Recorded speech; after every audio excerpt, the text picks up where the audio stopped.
ఎంత సైకో కాకపోతే అదే ప్రజావేదికలో కూర్చుంటాడంట, అదే ప్రజావేదికలో ఐఏఎస్ ఆఫీసర్లతో మీటింగ్ పెడతాడంట, బయటకు వచ్చి దీన్ని కూల్ చేయండి అని చెప్పాడంటే ఆ రోజు నుంచి సైకో పరిపాలన కొనసాగింది అని చెప్పడానికి అది మొట్టమొదటి ఉదాహరణగా మనం భావించవచ్చు.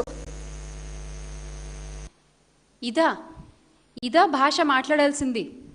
ఒక మహిళగా, ఒక రాష్ట్ర హోంమంత్రిగా, ఒక బాధ్యతాయుతమైన పదవిలో మీరున్నప్పుడు మీ నోటిలోంచి వచ్చే ఒక్కొక్క మాట ఎంత హుందాగా ఉండాలి, ఎంత రాజసంగా ఉండాలి.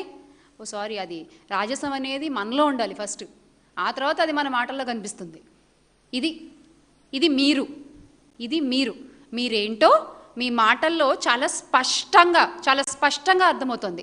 అయితే నాకు అర్థం కాని ఒక విషయం ఏంటంటే, మహిళల గౌరవం గురించి మీరు మాట్లాడుతున్నారు కదా, మరి ఇప్పుడు మా పార్టీ నాయకులు, మహిళా నాయకుల్ని మీరు కించపరిచినప్పుడు, వాళ్ళని వ్యక్తిత్వ హననాలు చేసినప్పుడు అప్పుడు మీకు మహిళా గౌరవం అనేది గుర్తురాలేదా? అప్పుడు టీడీపీ మహిళా కమిషన్లు అన్నీ ఎక్కడికి వెళ్ళిపోతాయి? నిద్రపోతాయా? అప్పుడు బయటకు వచ్చి మాట్లాడరా? లేకపోతే మహిళా గౌరవం అనేది ఓన్లీ టీడీపీలో ఉన్న మహిళలకి మాత్రమే వర్తిస్తుందా? వైఎస్ఆర్సీపీలో ఉండే మహిళలకి మహిళా గౌరవం వర్తించదా అని మీరు అనుకుంటున్నారా? దీనిపై నిజంగా మీరు స్పందించాలి అనిత గారు. డెఫినెట్గా మీరు మాట్లాడాలి. ఎందుకంటే టీడీపీ నాయకురాలిపై వ్యాఖ్య వస్తే అది మహిళలకు అవమానం, వైఎస్ఆర్ కాంగ్రెస్ పార్టీకి చెందిన మహిళలపై వ్యాఖ్యలు వస్తే అది రాజకీయం కదా. ఇదే కదా మీరు ఫాలో అయ్యే ఫార్ములా.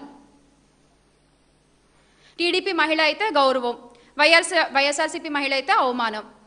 టీడీపీ మహిళ అయితే దండం పెట్టాలి, వైఎస్ఆర్సీపీ మహిళలపై రాళ్ళేయాలి.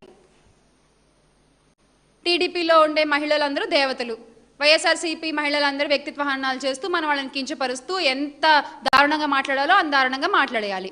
ఇదేగా మీరు మీ టీంకి ఇచ్చేటువంటి ట్రైనింగ్.